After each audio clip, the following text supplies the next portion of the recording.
Top of the morning to laddies, and in this here video we'll be looking at the oh my word, that is actually horrible. I am so sorry. But hey everyone, it is Finn here and happy St. Patrick's Day. I hope you guys all doing super well, and if you guys didn't catch it, it's going to be kind of an Irish themed video because today is St. Patrick's Day, and what I've decided to do in today's video is I'll be building what I believe could have been Ireland's strongest starting 11 today, the Republic of Ireland specifically, if players didn't choose to represent other nations. So obviously in order to do that, I'll be building a combined starting 11 with current Republic of Ireland internationals in the squad, along with players that could have represented Ireland but chose to represent other nations. So you know what, I think this is going to be a very fun video overall, and it's going to be interesting to see how strong the Republic of Ireland could have been. Now, just like any sane man would do, I will start off the squad in the goalkeeper position, and to start with this incredibly strong looking Irish squad, we will be looking at an already Irish international player. Oh my gosh, the accent's not getting any better, please stop, Finn. In the likes of Darren Randolph, who's had an absolutely remarkable career. He was a runner-up in the Scottish Premier League in the 2018-19 season. He was in the Championship squad of the season, along with being Middlesbrough's player of the season. He's currently at West Ham United for the second time in his career as a second choice goalkeeper. Now, the tricky decision here to make is to choose between either him or Alex McCarthy from Southampton, who although has already represented England on an international level, it was only a friendly, so technically he could still represent the Republic of Ireland on an international level. But you know what, because it is so close between the two, although Alex McCarthy is a starting goalkeeper, he hasn't had the best of seasons, because it is so close, I feel like I do have to give respect to an already Irish player. So because of that, I will go for Randolph. I mean, 50 appearances already for the Republic of Ireland, and I bet you his voice didn't break as many times for them as it just did for me. Now that we've selected the goalkeeper, it's time to choose from a different pot of gold in the defense. Okay, it turns out I'm not going to stop with the accent, I'm so sorry. But we move up to defense in the right back position, which is already tricky as it is for the Republic of Ireland team, because two of their best players are their right backs, Matt Doherty and Seamus Coleman. Now obviously lots of people would select Matt Doherty over Seamus Coleman because Matt Doherty is more of an attacking fullback option, and we've seen that multiple times for both Wolves and Tottenham Hotspurs. But in my opinion, I am going to go for Seamus Coleman. Obviously, I think he's a legend in the Premier League. At Everton for over 10 years, getting multiple players of the seasons and team of the season awards. But at the end of the day, you guys will see once this team is fully built how many attacking options I have up front, that it's not necessary for me to have Matt Doherty in the squad. Now the problem with the Republic of Ireland is in order to get both players in the squad, which they probably will try, they'll probably put Matt Doherty higher up on the pitch as a right mid or a right wing, and because of that, that creates a total imbalance in the squad. So I hope they don't do that in real life, but obviously, as I said, for my squad, I've chosen Seamus Coleman. The first centre-back I have for you guys will be the first non-Irish player in the squad, as it is going to be Michael Keane, who has obviously represented England on 12 different occasions, but he did represent Ireland at youth level, obviously having Irish roots in his family, but did choose to play for England because he himself has said in interviews that he always did feel more English than Irish. But you know what, Michael Keane I think would be an option that Ireland would be very happy to have, because so far this season he's been one of the best centre-backs in the Premier League, a big, solid, very reliable player who's very good at heading the ball,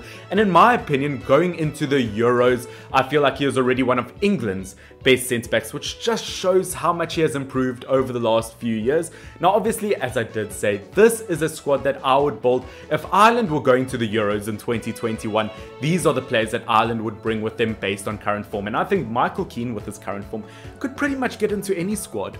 The second back I have for you guys will be Shane Duffy, an already Irish international player with 41 caps for Ireland. Now, of course, this is very tricky because the other centre-back I could have chosen was Egan, another already Irish international player from Sheffield United. But you know what? Egan has been injured this season, and when he has played, I haven't been that impressed. But I feel like more people need to give respect to the likes of Shane Duffy. Obviously, at a youth level, did represent the Northern Irish team, but chose to swap his allegiance to the Republic of Ireland just because he thought so would be better in terms of his career. He didn't want to disrespect Northern Ireland, and he made that very clear in multiple interviews, but he did think that playing for the Republic of Ireland would be more beneficial to his career. currently at Brighton, but has been loaned out to Celtic, where he has really helped them in defence achieve second place in the Scottish Premier League table. He's had a fantastic season so far, and really an underrated defender, and I think putting him next to Michael Keane would form a deadly partnership. Now, ladies and gentlemen, to finish off this defense, I've gone for the likes of Enda Stevens in the left-back position. Obviously, I said that I wouldn't choose Egan from Sheffield United, but I have gone for another Sheffield United player in the likes of Enda Stevens in the left-back position, because he has been Ireland's main left-back over the last 2-3 years, and ever since 2018, he's gotten 19 caps for Ireland, proving that obviously Ireland has a lot of faith in them, and obviously Enda Stevens has proven on multiple occasions that he can play in the big stage. He was fantastic in his first season at the Premier League, getting himself a Team of the Year, and he has also played in the Europa League with the likes of Shamrock, showing he really can play in the big stage. And I think if you look at the squad in terms of if they went to the Euros, if you put a player like Enda Stevens next to Duffy, Keane and Coleman, I think that would be a very solid defense that most nations would probably be happy to have. Now, moving on to the midfield positions, I've got two midfielders that I want to talk about. You can view them as either central midfielders or holding midfielders. I don't know, whichever one you fancy, but the first midfielder is going to be a huge reason to why I created the squad. You know who it's going to be. It is going to be Declan Rice, and obviously there's a lot of controversy around Declan Rice because 2 years ago he swapped international allegiances from the Republic of Ireland to England, and obviously Irish fans aren't big fans of Declan Rice because Declan Rice represented Ireland on every single youth level and even represented them on 3 different occasions at senior level, but because those were friendlies, he still had the option to change international allegiances, which he did to England, where he has now represented the Three Lions on 13 different occasions, and he chose England because Gareth Southgate saw him as a future leader. Now, currently Declan Rice is one of the best holding midfielders in the entirety of the Premier League and is having a fantastic season at West Ham United. Look, Ireland might not be big fans of him, but I'm pretty sure if they had the option that they would choose him in the squad. He's really not a bad option to have. Now, the midfielder I've decided to put next to Declan Rice. Ooh, who do you put next to a legend of the game? I'm just kidding. It is a tricky decision, but I've gone for the likes of Horan. I feel like he is one of the most underrated midfielders, maybe in the English top flight. Obviously was at Aston Villa, but is currently loaned out to Swansea. But whether at Aston Villa, whether at Barnsley, throughout his career, wherever he's played in England, Horan has been an excellent midfielder. Whether he's central midfielder, holding midfielder, attacking midfielder, he's a very versatile option, and he's busy having a fantastic season at the moment. Obviously, I said he is playing for Swansea out on loan from Aston Villa, where he's gotten 5 goals and 1 assist from 12 games. That is really not bad, and ever since 2017 he has played for 24 times for the Republic of Ireland, showing that he is already a regular in the squad. Now, obviously this was tricky to choose from because there are many players that could have represented Ireland. Obviously Mark Noble is an option, McCarthy from Crystal Palace is an option, but for the second time this video I'm going to have to reject someone by the name of Alex McCarthy from getting into the Irish squad, which is probably the most Irish name on this list, funnily enough. But you know what, looking at Horan, if I had to put him next to Declan Rice for the Republic of Ireland, I think that right there is a double rainbow to a pot of gold. I wonder how many times I can milk Irish expressions in this video. Well, let's just hope I'm lucky enough and I get a 4-leafed clover. I have no friends. Now that we've looked at our 2 holding midfielders or central midfielders, with the current formation I have, we'll be looking at the left mid and right mid now, or left wing and right wing, whatever you prefer, before we get into our 2 strikers.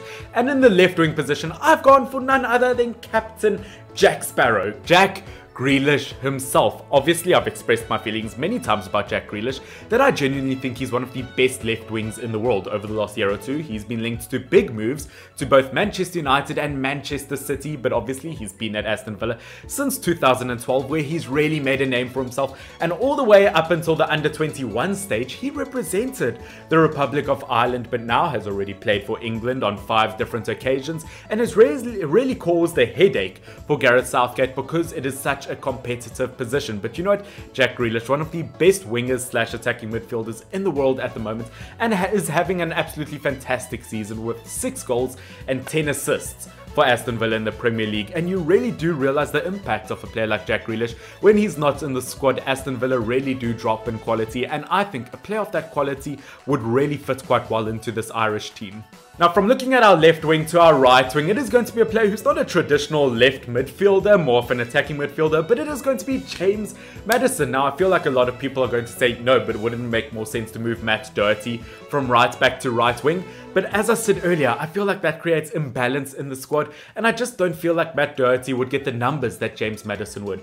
As I said, more of an attacking midfielder, but in a right midfield position, I think he would get a fair amount of numbers. He is known to only score world-class goals. He's been fantastic for Leicester City this season, just like Jack Grealish has been linked to some of the bigger clubs in England, but with Leicester City currently in a Champions League spot, I think you'll find him quite happy with 8 goals and 5 assists so far this Premier League season. He is having a fantastic season with Leicester City, and I think even played out of position, Ireland would be pretty happy to have a player like him. Now, ladies and gentlemen, we have reached our final stretch of this video, the 2 strikers up front, and I want you guys to tell me in the comment section down below, how strong do you think this current squad is at the moment? Look, obviously Republic of Ireland are not in the Euros this year, but if the squad was in the Euros, how far would they make it? I'm not saying that they'll win it, but I think they would make it reasonably far.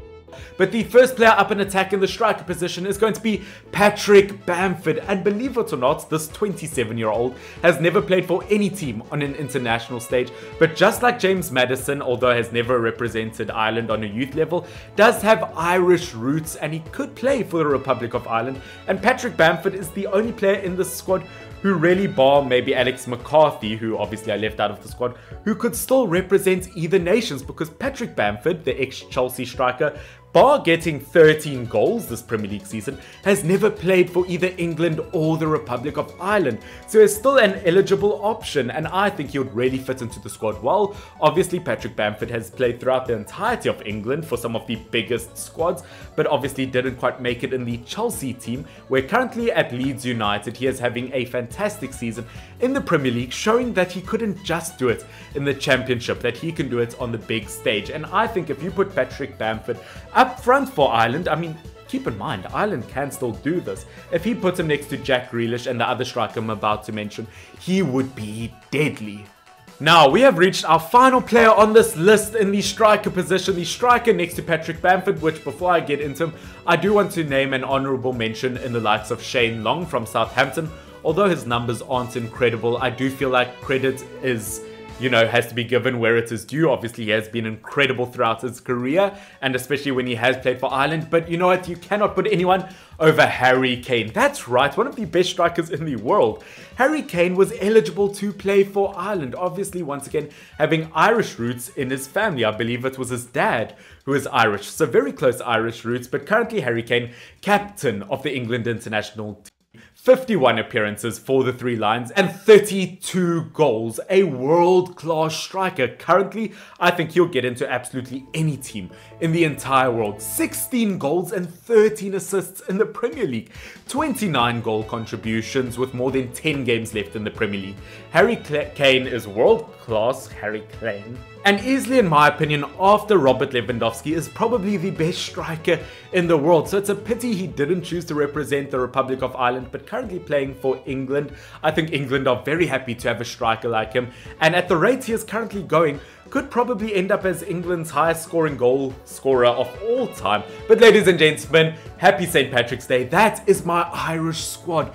Looking at that, that would be such a strong Irish squad. Obviously, as I said, I wanted to get a good mix of already Republic of Irish players and players that were eligible / are eligible to play for this team. To think, in an alternate universe, things could have gone a different way, decisions could have been made, and this is what Ireland could have looked like. But unfortunately, that is not the case. And by the way, I meant no disrespect to Ireland when I made the squad. I think they still have an absolutely fantastic squad overall. This video was just made for fun, and I hope you guys have enjoyed it. Obviously, if you have, please get this video to 10 likes. That really will help my channel out quite a bit. And subscribe if you're not subscribed and would like to see more content like this. But guys, happy St. Patrick's Day, and this here is my Irish squad. Top of the morning to you, or bye, I guess.